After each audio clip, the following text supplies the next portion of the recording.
اللهم صل على سيدنا ومولانا محمد معدن الجود والكرم وآلہ وبارک وسلم۔ بسم اللہ الرحمن الرحیم۔ آئیے سبق کا آغاز کرتے ہیں۔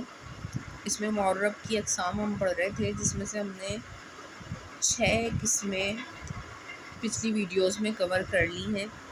اسماء ستہ مکبرات۔ آج مزید آگے پڑھیں گے ہم۔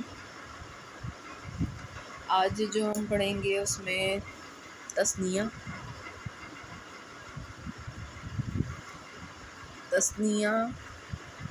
کو پہلے سمجھ لیں کہ تثنیہ ہے کیا۔ تو تثنیہ ایسا اسم کہ جس کے آخر میں، واحد کے آخر میں ہم الف اور نون کا اضافہ کر دیں یا اور نون کا اضافہ کر دیں تو ہمارا تثنیہ یعنی ڈوئل بن جاتا ہے۔ ڈوئل کہہ لیں، دو کا معنی دینے لگتا ہے وہ۔ جیسے ہمارے پاس ہے رجل، اس کے آخر میں ہم الف اور نون کا اضافہ کر دیں، رجل لانی، تو یہ ہمارا بن جاتا ہے تثنیہ۔ یا نون کا اضافہ کر دیں، رجل لینی، تثنیہ بن گیا۔ قلم ہے ہمارے پاس، قلم کا تثنیہ بنانا ہے 2 قلم۔ قلم اسی طریقے سے لکھا، آخر میں الف اور نون کا اضافہ کر دیں، قلمانی اور قلمینی،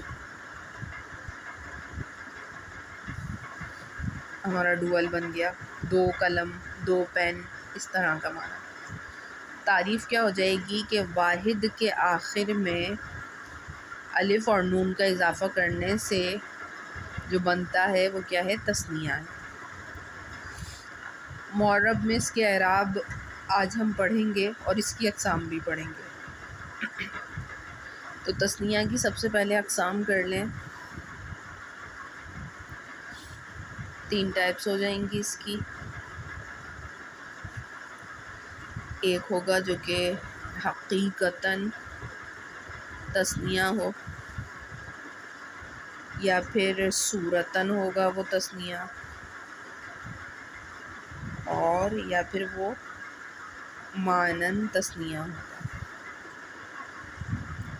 حقیقتاً تثنیہ کون سا ہوگا؟ جو کہ لفظ اور معنی دونوں اعتبار سے تثنیہ، ٹھیک، لفظاً اور معنن دونوں اعتبار سے تثنیہ ہو۔ جیسے کہ ہم نے ابھی یہ جو 2 مثالیں پڑھی ہیں، یعنی لفظ دیکھیں تو جو اس کی تعریف ہے کہ واحد کے آخر میں الف اور نون کا اضافہ کرنے سے تثنیہ بنتا ہے، تو لفظی اعتبار سے بھی یہ تثنیہ ہے، اور معنی دیکھیں تو 2 قلم، 2 پین، اس طرح کا معنی بھی دے رہا ہے۔ تو یہ ہمارا کیا ہے؟ حقیقتاً تثنیہ، رجلانی، رجلینی، قلمینی، ٹھیک۔ صورتاً جو تثنیہ ہوتا ہے وہ کون سا تثنیہ ہوگا؟ جو کہ تثنیہ کی صورت تو ہو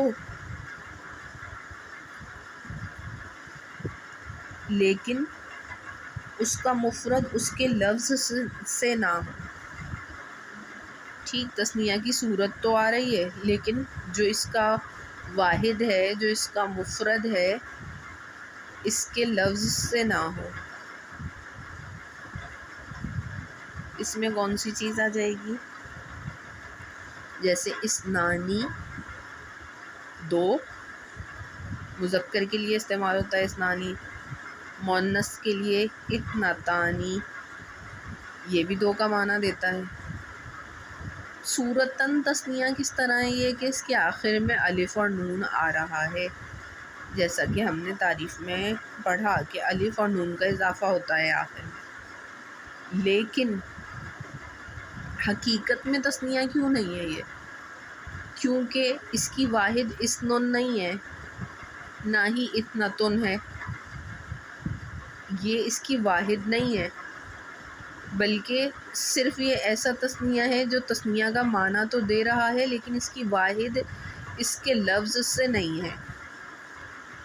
ٹھیک ہے، اگر دو کا ہم دیکھیں ایک، تو ایک ہم عربی میں کس طرح لاتے ہیں؟ واحدن، واحدن اثنانی، واحدتن اثنتانی. جب اس کا مفرد اس کا واحد اس کے لفظ سے نہیں ہے، اس کا مطلب یہ تعریف پر سیٹ نہیں بیٹھ رہا، کیونکہ تعریف ہماری کیا تھی کہ واحد کے آخر میں الف اور نون کا اضافہ کرنے سے جو اسم بنتا ہے اسے تثنیہ کہتے ہیں. تو اس اعتبار سے یہ حقیقتاً تثنیہ نہیں ہے لیکن صورتاً تثنیہ ہے. ٹھیک، یہاں تک کلیئر؟ مانن تثنیہ اس سے مراد کیا ہوگی؟ یعنی جو کہ تثنیہ کے معنی میں ہو.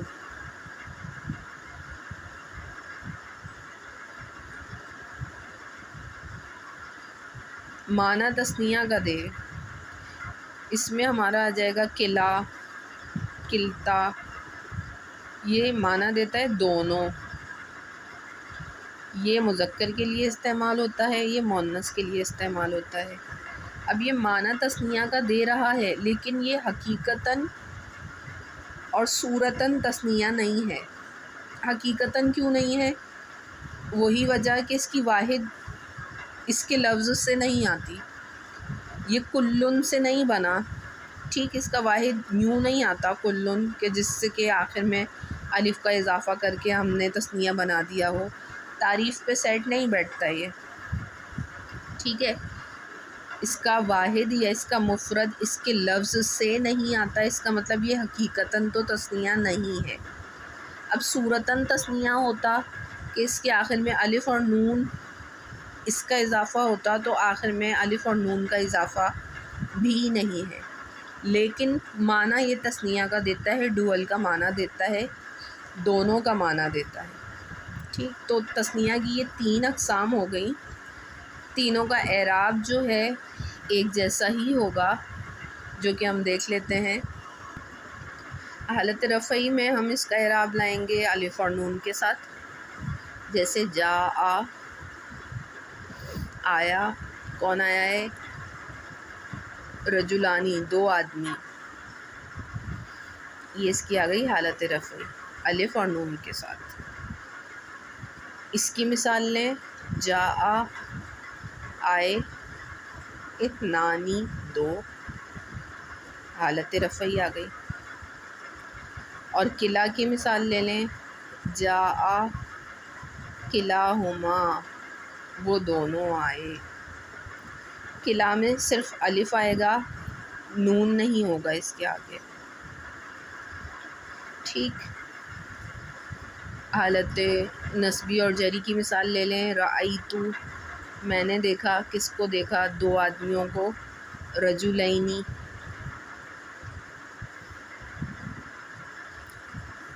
اسی طریقے سے رأیتو اثنینی اور رأیتو کلیہما. یا کے ساتھ آ جائے گا. یہاں پہ بھی ہم یا لائے، یہاں بھی یا لائے، اور یہاں پہ بھی یا لے آئے. ٹھیک، یہ جو الف تھا، یہ الف تھا اور یہ الف تھا، اس کی جگہ ہم یا لے رہے ہیں. اور حالت جری میں بھی یہی ہوگا کہ اس الف کی جگہ یہ یا آ جائے گی. مررتو، میں گزرا. کس کے ساتھ گزرا ہوں؟ برجلینی. با جار آیا، اس نے اس کو حالت جری دی. مررتو، پھر وہی مثال، اثنینی. با جار لے آئیں، باثنینی. اور مررتو بکلیہما. ٹھیک، بات کیا سمجھ آئی کہ حالت جری اور حالت نسبی سیم آ رہی ہے یا کے ساتھ، اور حالت رفعی آ رہی ہے الف کے ساتھ۔ الف یہاں تو دیکھیں، یہاں سمجھ آ رہا ہے الف، یہاں پہ بھی سمجھ آ رہا ہے، اس میں بھی آنی آنی اور کلاہما۔ یہ نون ہم کیوں نہیں لے رہے کہ نون سے بھی آ رہی ہے اس کی حالت رفعی، صرف الف ہی کہہ رہے ہیں ہم کہ حالت رفعی آ رہی ہے الف کے ساتھ، کیونکہ یہ جو نون ہے اضافت کی صورت میں گر جاتا ہے، جہاں پر بھی اضافت ہوگی یہ گر جائے گا، تو اس لیے صرف الف کو ہم لے رہے ہیں کہ حالت رفعی تثنیہ کی کس طرح آ رہی ہے الف کے ساتھ۔ حالت نصبی و جری آ رہی ہے یا کے ساتھ، جبکہ یہاں پر بھی نون بھی آیا ہے، یہاں پر بھی نون آیا ہے، لیکن بات وہی کہ یہ نون اضافت کی صورت میں گر جاتا ہے۔ ٹھیک، یہاں تک اعراب کلیئر۔ دوسری ٹائپ کی طرف بڑھ جاتے ہیں۔ دوسری ٹائپ تھی ہماری جمع۔ جمع مذکر سالم۔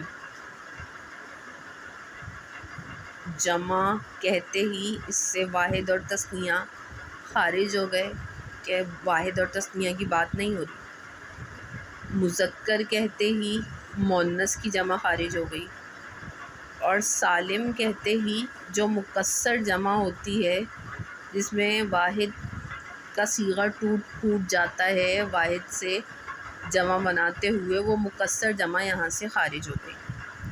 بات کیا سمجھ آئی؟ ایسی جمع ہم نے بنانی ہے مذکر کی جس میں واحد کا صیغہ سلامت رہے گا، بس واحد کے صیغے کے آخر میں ہم نے کچھ حروف کا اضافہ کرنا ہے، جیسے ہمارے پاس ہے مسلمون، آخر میں واو اور نون کا اضافہ کر دیں، مسلمون اسی طریقے سے ہم نے لکھا، واو اور نون کا اضافہ کیا مسلمون، تو یہ بن گئی جمع مذکر سالم۔ مسلمین جمع مذکر سالم۔ ٹھیک، یعنی واحد کے آخر میں واو اور نون، یا اور نون کا اضافہ کرنے سے جمع مذکر سالم بن جاتی ہے۔ اس کی بھی بالکل تثنیہ کی طرح 3 ٹائپس ہو جائیں گی، اور اعراب پھر ان تینوں ٹائپس میں ایک جیسا رہے گا۔ کون کون سی اس کی ٹائپس ہو جائیں گی وہ دیکھ لیتے ہیں۔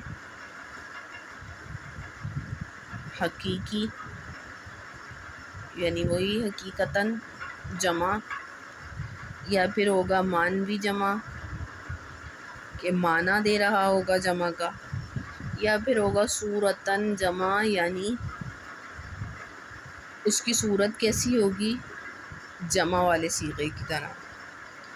حقیقتاً جمع جو ہوگی وہ سیم یہی ہے جو کہ ہم نے مسلمون بنائی، کہ یہ اللفظ الفاظ کے اعتبار سے، لفظ کے اعتبار سے اور معنی کے اعتبار سے، دونوں اعتبار سے یہ جمع ہے۔ ٹھیک، لفظ کے اعتبار سے کس طرح کہ مسلمون، مسلمن کے آخر میں کچھ حروف کا اضافہ کرنے سے بنایا گیا ہے، یعنی اس جمع کی اگر واحد دیکھیں تو وہ بالکل اسی لفظ کے ساتھ مسلمن کے ساتھ ہے، اور معنی بھی یہ جمع کا دے رہا ہے، اس لیے حقیقتاً اس طرح کی جو جمع ہوگی وہ حقیقتاً جمع مذکر سالم کہلائے گی۔ مانوی جمع میں کون سی قسم آ جائے گی؟ الو۔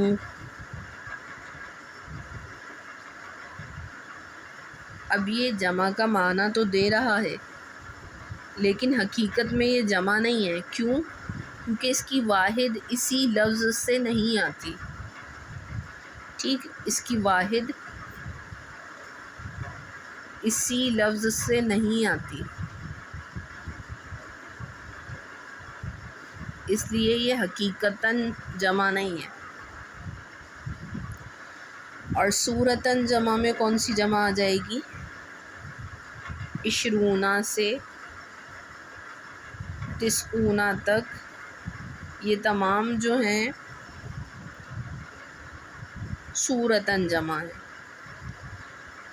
جمع کا معنی نہیں ہے اس میں، حقیقت میں بھی جمع نہیں ہے کہ ان کی واحد اسی لفظ سے نہیں آتی کہ ہم کہیں کہ یہ حقیقتاً جمع ہے. معنی جمع کا کس طرح نہیں ہے؟ 20 سے 90 تک کی جو دہائیاں ہیں وہ ہم نے لی. معنی جمع کا اس طرح نہیں ہے کہ یہ معین افراد پر دلالت کرتے ہیں. 20 سے 90، 20، 30، 40، 50، یہ سارے جو ہیں معین لفظ پر دلالت کر رہے ہیں، جبکہ جو جمع ہوتی ہے وہ کیسی ہوتی ہے کہ وہ غیر معین افراد پر دلالت کرتی ہے. جہاں ہم نے 90 کہا تو معین 90 ہی مراد ہوگا، ٹھیک ہے.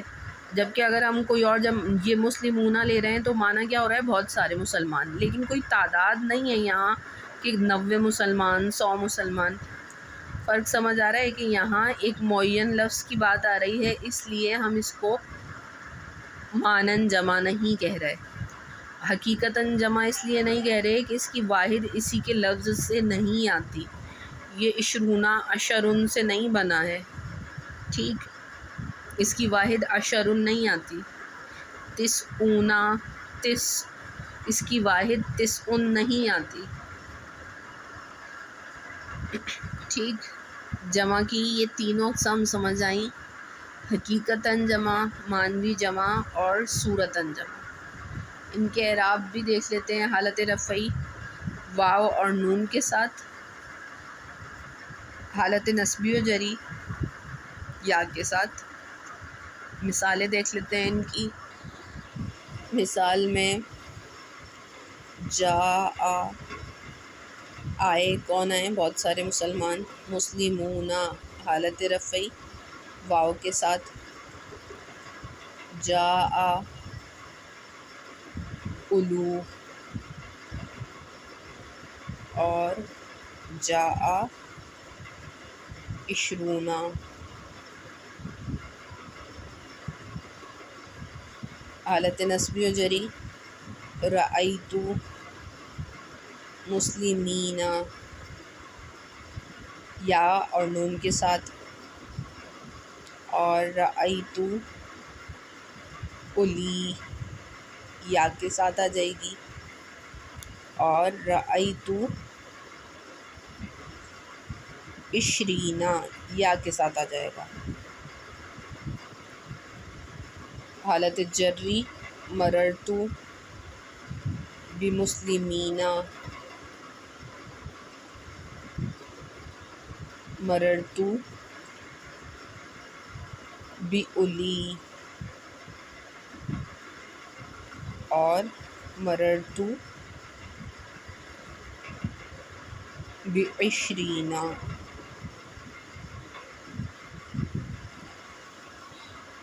بات کیا سمجھ آئی کہ حالت رفعی آ رہی ہے واو کے ساتھ، واو کے ساتھ، واو کے ساتھ، اور حالت نصبی و جری آ رہی ہے یا کے ساتھ. یہاں پہ بھی یا، اور یہاں پر بھی یا. نون اس میں بھی یہاں آیا ہے، لیکن ہم نے نون کو نہیں دیکھا، ہم نے صرف یہ کہا حالت رفعی آ رہی ہے واو کے ساتھ، حالت نصبی و جری آ رہی ہے یا کے ساتھ. ٹھیک، بات وہی کہ یہ نون جو ہے اضافت کی صورت میں ڈراپ ہو جاتا ہے، اس لیے ہم نون کو نہیں لے رہے، بلکہ کیا کہہ رہے ہیں؟ حالت رفعی واو کے ساتھ، حالت نصبی و جری یا کے ساتھ. ٹھیک، یہاں تک امید ہے کہ سمجھ آیا ہو. اگر نہیں کچھ چیز سمجھ آئی یا کوئی سوال ہے تو کمنٹس میں آپ بتا سکتے ہیں. مزید آگے اقسام کے ساتھ پھر حاضر ہوں گے. السلام علیکم.